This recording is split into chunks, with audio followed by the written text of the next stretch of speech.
I just spent 20 minutes fighting with my printer so I could print in color, so I thought now I'd take a little break and spend some time talking about Goodreads choice books, because I am working on the next section of my project to try and read all of last year's sci-fi and fantasy nominees. So for this episode, I'm reading the Scholomance books by Naomi Novik, and I think this is going to be a really interesting experience. This was a series that I basically had no interest in picking up when it first came out. I don't generally like magic school settings, and there was a lot of mixed reviews coming out about this series when it was first coming out. I know some people really love it. I just was seeing a lot of mixed reviews that were saying things that made me think I wasn't going to enjoy it. I can't think of specific examples off the top of my head right now, but I just remember basically thinking this was not going to be a series for me. And then I started this project, so I have to read it anyway because the second book, The Last Graduate, was nominated for a Goodreads Choice Award last year. But the first book in the series, A Deadly Education, I have actually already read, so let's go ahead and talk about that a little bit. This was a weird book because it has basically no plot.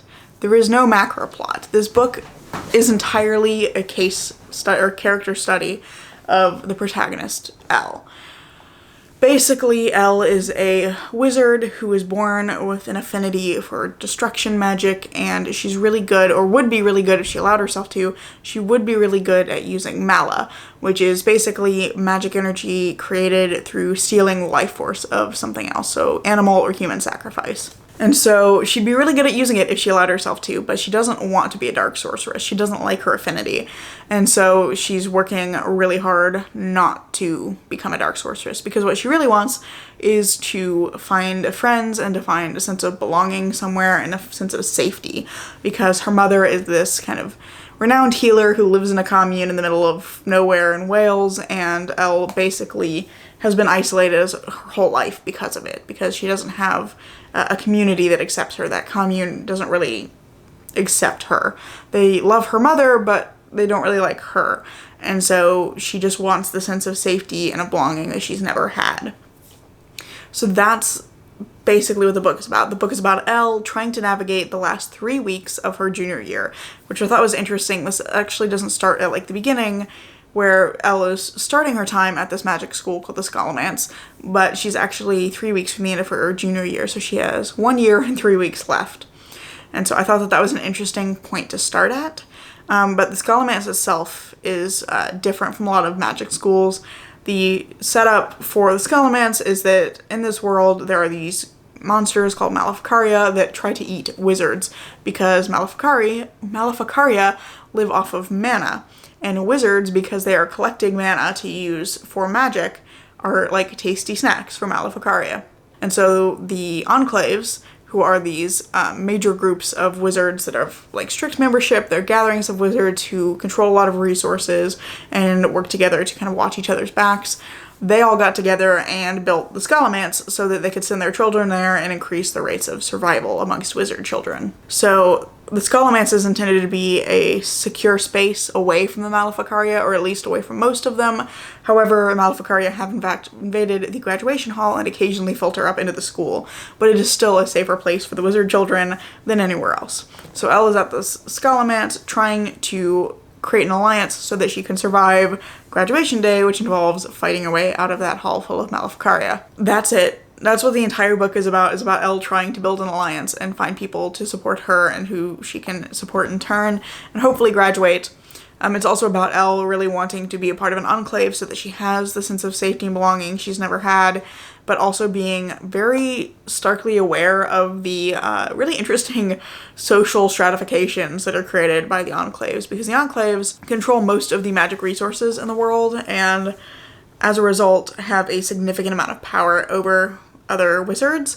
And so being from outside of an enclave, Elle doesn't have access to those resources. And then that dynamic from the outside filters into the Scholomance, because the kids who come from enclaves have access to a lot of resources that the other children don't, and they have a lot of power over the other children because they can guarantee or put a good word in for at least students who are helpful to them when they get out. So if they graduate, those enclave kids can help the other children get places in enclaves.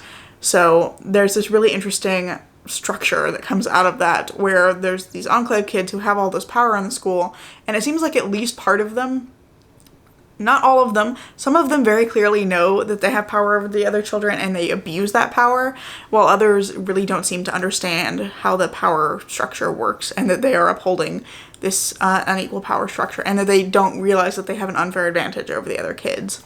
So I thought that that was an interesting conversation within this book, and Elle is very much a part of it because she wants to be in an enclave, but is also very aware of the way that her not currently being in an enclave means that she has a massive disadvantage going into graduation. So that's what the book is about, and there's a lot of really interesting characters beyond Elle as well. I really liked her friendship group that she begins to form, and particularly Orion, who is kind of her love interest kind of character. He's really interesting because he's a foil to Elle. She's a social outcast. He's considered like a hero, but he's considered so heroic that he's kind of isolated himself because people don't treat him like a person, they treat him like a hero. He's more of a symbol than a person for a lot of them. And so their friendship between Elle and Orion is really based in the fact that they both understand what it's like to not be seen as a person and to be isolated because of it, even if it's in different ways. And they also have a commitment to treating each other like people. And so that friendship between them was really interesting and also kind of contributed to discussions around class that this book has. So in the end, I ended up thinking this was a really interesting book, and it really surprised me how much I enjoyed it. I do really like character stuff though, so like to me a character study that's like 300 and some pages of just like looking at this character's reactions to the social structure of her world and like trying to find allies, that to me is really interesting. But if you like plot, this book is definitely not for you. There is no plot whatsoever. With that being said though, I am really looking forward to reading the second book. There is a bit of a cliffhanger at the end of the first book, not really, but the like last line introduces like a new twist to the story.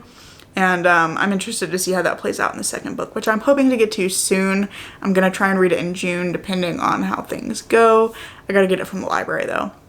So yeah, I enjoyed this more than I thought, and I am looking forward to reading the second book, which you'll be hearing about right about now.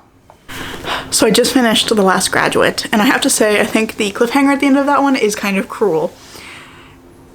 That's a lot to have to wait like a full year to get the resolution on. The good news is that the last book in the series does come out this year in like September, I think. So I will probably go ahead and read the third book when it comes out.